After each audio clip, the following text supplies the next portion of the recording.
cuando uno mira el capítulo 11 y el versículo 10 de Génesis, se encuentra en la genealogía de Abraham, la genealogía como Dios, de dónde sacó a Abraham, de dónde venía, quiénes eran sus padres, quién eran sus descendientes. Llegamos hasta Tared, que Tared dice que engendró a Abraham, engendró a Nacor, hijo, y engendró a Harán. Estos eran los hijos de Tared, de donde salió Abraham. Después Harán, el padre de Lot. Bueno, esas son, uno encuentra la genealogía ahí de estos hombres, o de la idea de lo que quería presentar el que estaba escribiendo el libro de Génesis. Entonces encontramos al padre de la fe, un hombre que sale solamente por un llamado que tuvo de parte de Dios.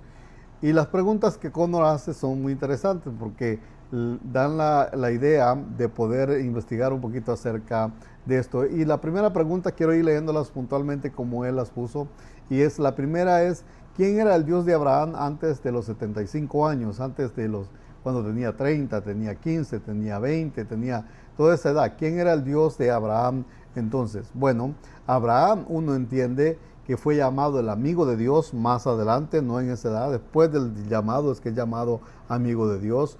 Debemos de entender esto, que para los musulmanes, para los judíos, para los cristianos, Abraham es de gran estima y se le puede llamar el padre de la fe, y se le puede llamar el hijo, o el amigo, perdón, el amigo de Dios.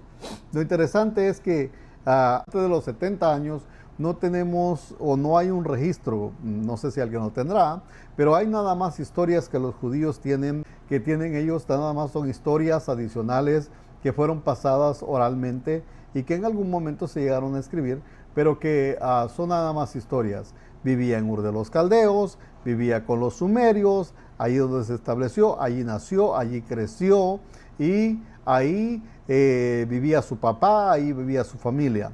Los judíos cuentan, los hebreos cuentan historias acerca de cómo fue el llamado de Abraham, como que Abraham, según los judíos, no está en la Biblia, según ellos dicen, algunas de las historias que ellos tienen, es que Abraham no creía en los dioses que tenían los sumerios, porque los sumerios tenían un panteón, le llaman, de dioses, tenían una multitud de dioses alrededor de ellos, y entonces Abraham no creía en estos dioses. Y más adelante vamos a ver quiénes eran los dioses de los sumerios, pero en realidad tenían muchos dioses que ellos adoraban. Entonces, según los judíos, dicen que Abraham no creía en estos dioses. Cuando vivían en Ur de los Caldeos, cuando Abraham ya estaba grande, ya era mayor, según los judíos cuentan la historia que su papá Tared dejó cuidando a Abraham la tienda que tenía de dioses, porque según Tared tenía una tienda donde vendían ídolos, y según los judíos dicen de que un día Abraham agarró un leño y hizo pedazos todos los ídolos. Cuando regresó su papá le dijo de que qué había pasado, dijo su papá, y él le dijo: no, pues todos los dioses comenzaron a agitarse y se comenzaron a pegar entre ellos mismos y se hicieron pedazos, según las historias judías, ¿no?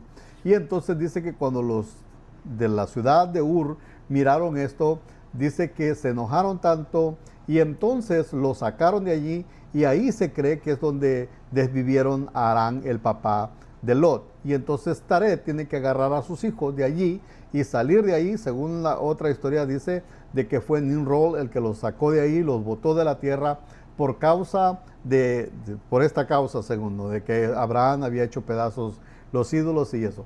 Y entonces sí los mandó fuera de ahí. De ahí fue que se fueron, según lo que la Biblia presenta ya en el capítulo 11 y el versículo 31, que dice que tomó Tared a Abraham y a sus hijos y bla, bla, bla, y los agarró y se fueron y llegaron a un lugar y allí hicieron una ciudad que la llamaron Harán, como referencia al nombre de su hijo según que había muerto. Entonces esto es lo que ponen los hebreos en algunas de las historias que ellos tienen de cómo fue la salida de Abraham y de la familia de Abraham de la tierra.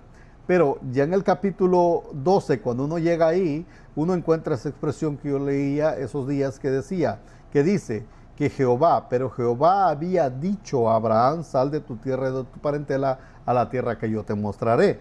Y entonces esto es lo interesante, porque Dios, según los hebreos creen, llamó a Abraham cuando salieron de Ur de los Caldeos. Dios lo llama, Pero Abraham no se fue porque su padre, según no lo iba a seguir hacia donde él iba. Y hasta que su padre se desvivió, hasta entonces fue que Abraham tomó la iniciativa para pasar el río y entonces ya no regresar atrás, sino que ir hacia la tierra que Dios lo había llamado. Entonces, si podemos pensar que quién era el Dios de Abraham, no sabemos. Se cree que vivió en medio de todos estos dioses. Abraham nació, creció ahí, dijimos, en medio de los caldeos.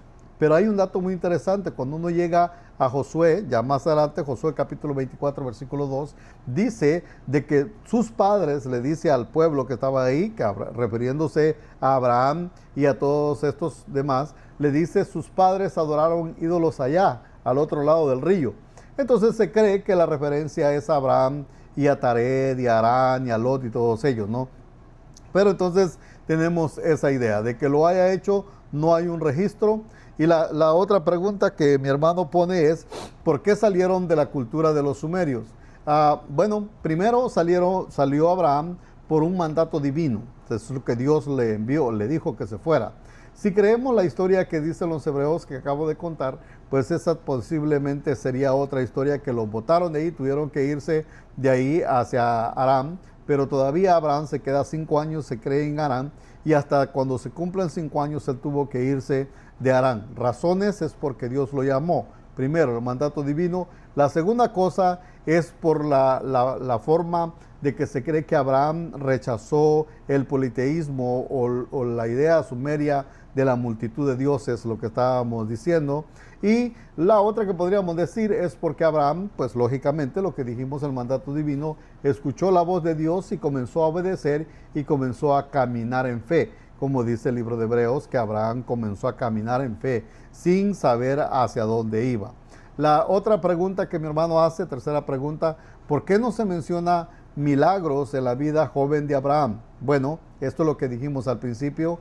El propósito de la narrativa bíblica no es presentar la vida joven de Abraham, sino que es presentar la vida adulta y cómo es que Dios lo llamó y a dónde es que Dios lo llevó y qué es lo que Abraham hizo en ese periodo de tiempo cuando ya iban a ser Isaac, que iba a ser el hijo de la promesa. Entonces, no hay una respuesta de por qué no se mencionan milagros en la vida joven de Abraham. No hay razones. Quizás algunos pueden inventar historias, como algunas historias de los católicos, algo otras historias de los musulmanes, algo otras historias raras que se pueden inventar por ahí, pero que en verdad no tienen nada que ver. Alguna de ellas es que Abraham un día, según porque Abraham no creía en los dioses sumerios, Nimrod lo tomó y lo metió en un caso, en un perol, llamarían los salvadoreños, lleno de aceite hirviendo, lo metió ahí y Dios lo libró milagrosamente. Bueno, esas son historias que no tienen nada que ver con la Biblia. Entonces la narrativa bíblica es solamente presentar la historia de dónde van a salir y partiendo de los 75 años en adelante que Dios le dice a Abraham, anda delante de